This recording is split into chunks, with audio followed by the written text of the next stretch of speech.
Hey guys, and welcome back to this channel. In this video, I'll be showing you guys how convenient it is to use Canva documents. So just open up Canva and then go to create new on Canva documents. And basically here is where you can kind of edit everything. So here you can add in quick actions. You can use magic write. You can use design, scrollable design. You can add in like a heading, subheading, body, table, sheet divider. The list goes on and on.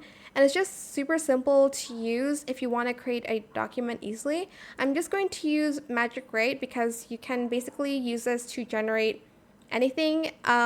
Let's do a paragraph generator.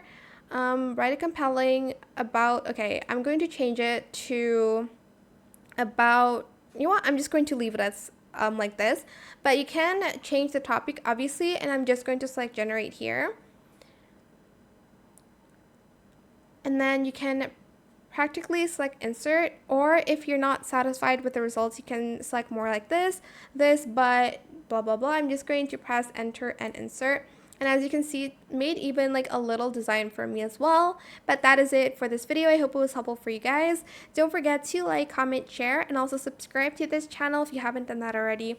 If you have any more questions about this video, just leave it in the comment section down below. I'll try my best to answer them all for you guys. And if you found this video helpful, please click the thanks button as well. That is it. Thank you so much for watching. Bye!